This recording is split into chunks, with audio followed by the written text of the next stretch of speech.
Reaksi pemimpin dunia saat Joe Biden dilantik, Israel perkuat aliansi, Hamas syukuri Trump tumbang.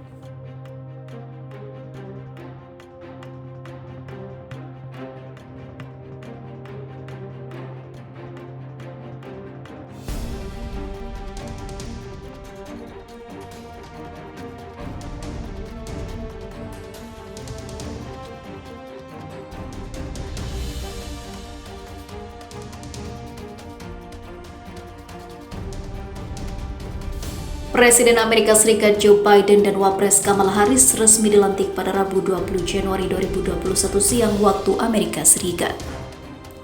Hari pelantikan berbeda dari biasanya karena tidak ada kerumunan dan segalanya diselenggarakan secara virtual. Berikut sejumlah reaksi pemimpin dunia terhadap pelantikan Presiden Amerika Serikat ke-46 ini dilansir dari Reuters. Pertama, Perdana Menteri Jepang Yoshihide Suga. Selamat kepada Presiden Joe Biden dan Wakil Presiden Kamala Harris atas pelantikan Anda. Jepang dan Amerika Serikat adalah sekutu yang terikat kuat oleh ikatan dan nilai universal bersama. Saya berharap dapat bekerja sama dengan Anda dan tim Anda untuk memperkuat aliansi kita dan mewujudkan Indo-Pasifik yang bebas dan terbuka, ucap Suga dalam cuitannya. Kedua, Perdana Menteri Inggris Boris Johnson.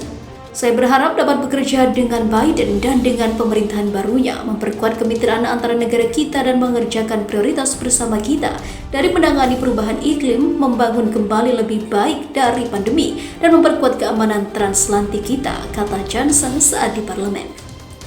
Ketiga, ada Presiden Jerman Frank-Walter Steinmeier.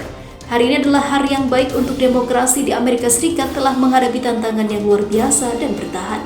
Terlepas dari upaya untuk merobek struktur kelembagaan Amerika, para pekerja pemilu dan gubernur, peradilan dan juga Kongres telah terbukti kuat. Saya sangat lega bahwa hari ini Joe Biden dilantik sebagai presiden dan akan pindah ke Gedung Putih. Saya tahu banyak orang di Jerman berbagi perasaan ini, katanya dalam sebuah video.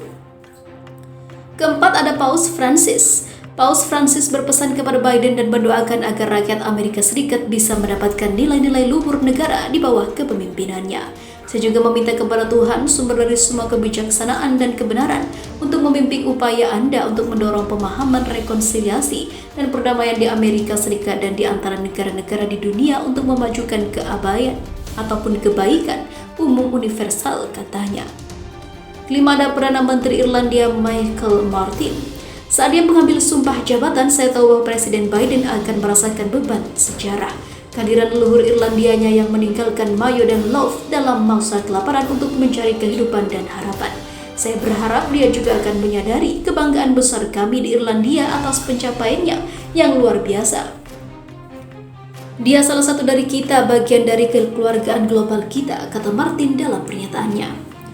Keenam, ada Perdana Menteri Spanyol Pedro Sánchez. Kemenangan pemilihan Biden mewakili kemenangan demokrasi atas ultra kanan dan tiga metodenya. Penipuan besar-besaran, perpecahan nasional dan juga penyalahgunaan bahkan kekerasan lembaga-lembaga demokrasi. 5 tahun lalu kami pikir Trump adalah lelucon yang buruk, tapi 5 tahun kemudian kami menyadari bahwa dia membahayakan demokrasi paling kuat di dunia, kata Sanchez sambil mengecam Donald Trump. Ketujuh, Perdana Menteri Israel Benjamin Netanyahu. Selamat pada Presiden Joe Biden dan Wakil Presiden Kamala Harris atas pelantikan bersejarah Anda. Saya berharap dapat bekerja sama dengan Anda untuk lebih memperkuat aliansi Amerika Serikat Israel untuk terus memperluas perdamaian antara Israel dan dunia Arab dan untuk menghadapi tantangan bersama, terutama ancaman dan timbulnya oleh Iran, bunyi pernyataan Netanyahu. Kantor Kepresidenan Netanyahu juga merilis pernyataan terpisah untuk Donald Trump. Presiden Trump, terima kasih atas semua hal besar yang telah Anda lakukan untuk Israel, terutama pengakuan bersejarah Anda atas Yerusalem sebagai ibu kota Israel dan membawa 4 perjanjian perdamaian antara Israel dan dunia Arab, bunyi ucapan tersebut. Kedelapan, ada juru bicara Hamas Palestina Fauzi Bahroum. Bahroum menyatakan bahwa Palestina mensyukuri kepergian Donald Trump karena telah mendukung Israel. Tidak ada penyesalan atas kepergian Trump karena dia telah menjadi sumber dan sponsor terbesar ketidakadilan, kekerasan dan juga ekstremisme di dunia dan mitra langsung pendudukan Israel dalam agresi terhadap rakyat kami. Dia berharap Presiden Amerika Serikat yang baru Joe Biden mampu membalikkan arah kebijakan untuk mengembalikan stabilitas di kawasan pendudukan.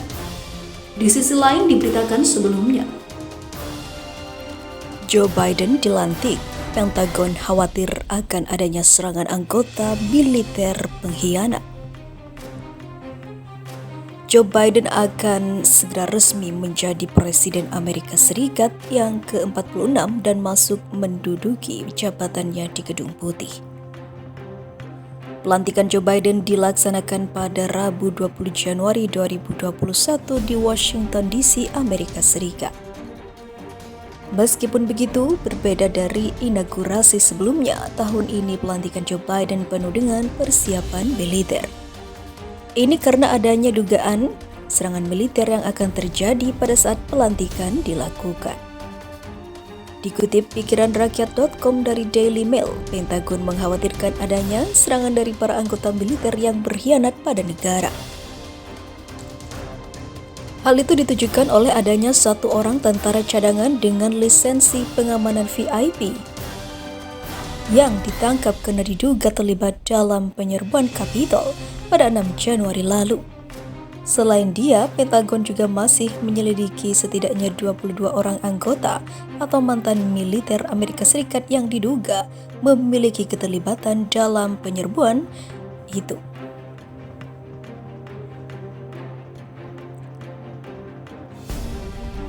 Dugaan keterlibatan muncul karena para penyerbu Kapitol memiliki peralatan yang seharusnya hanya dimiliki oleh para militer saja, seperti pelindung tubuh, headset radio 2 arah, dan juga taktik yang matang untuk menghadapi para kepolisian.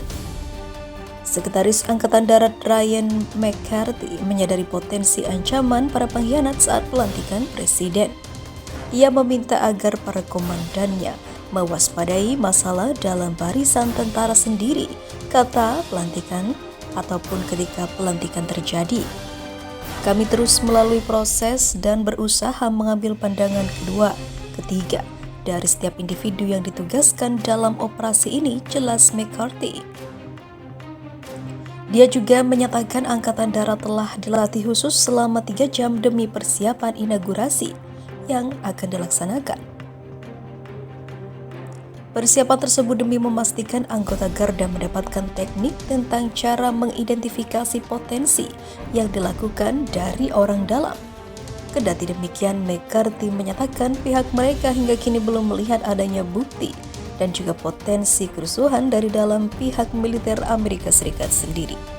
Seperti diketahui, Donald Trump tidak senang atas keputusan pemilu Amerika Serikat ini, sehingga hal-hal yang tidak diinginkan terjadi di Gedung Putih beberapa hari yang lalu.